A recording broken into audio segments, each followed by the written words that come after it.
আসসালামু আলাইকুম, সবাইকে ঈদ মুবারক। আজকে একটা দুঃখের বিষয় কি জানেন, ঈদের দিনে খুশি থাকা লাগে, তথাপি এক অল্প দুঃখ প্রকাশ করতেছি। তার কারণ হয়েছে বর্তমানে এরকম দিনে জ্যৈষ্ঠ মাসে যে বান বানায় পড়ছে, এটা দুঃখের বিষয়।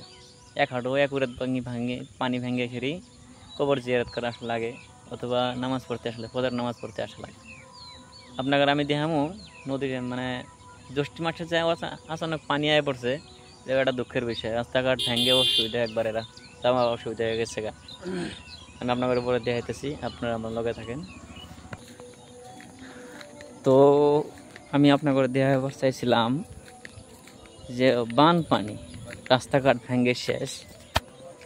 দেখাইতেছি, এই স্যান্ডেল আমি খুললাম,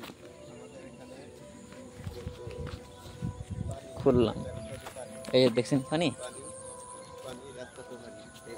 রাস্তা দেখছেন পানি,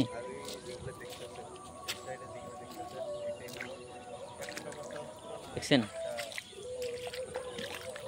পানি।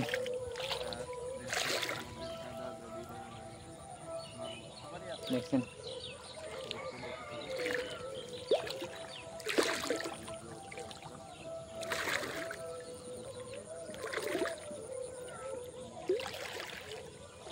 পানি, দেখছেন এক রাত পানি ভাঙলাম আমি, পানি ভেঙে পার হইলাম,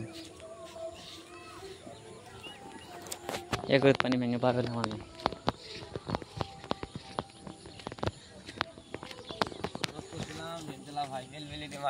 আসসালামু আলাইকুম। ওয়ালাইকুম আসসালাম। ঈদ মুবারক। ঈদ মুবারক। তো ইনশাল্লাহ দাওয়াত নিবা? হ্যাঁ। তাগির দাওয়াত নিয়ে ওই দেন আয়া বাড়ি।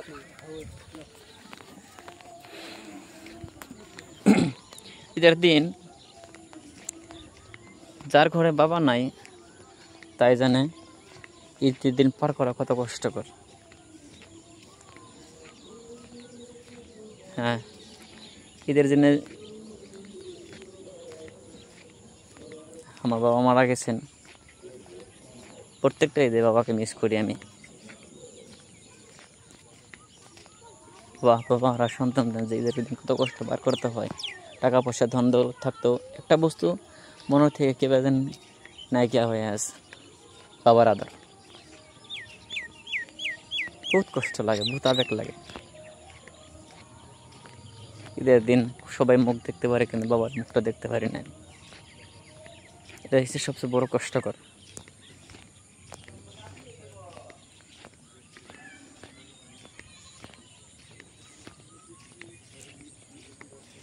এদিনে যাদের বাবা নাই তাদের কিছুই নেই মনে হয়। বাবা থাকতে মানুষকে কত কষ্ট হাসি খুশি দিন কাটাইতাম। তখন বাবা নাই, মুখের ভিতরে হাসি এটা নাই। তাই বন্ধুরা, তোমাদের যারা বাবা মা বাইসে রয়েছে, সবাইকে বাবা মাকে আদর করবেন, খেদমত করবেন, যত্ন করবেন। তো বন্ধুরা, খুদা হাফিজ, ঈদ মুবারক। সবাই সুস্থ থাকবেন, ভালো থাকবেন।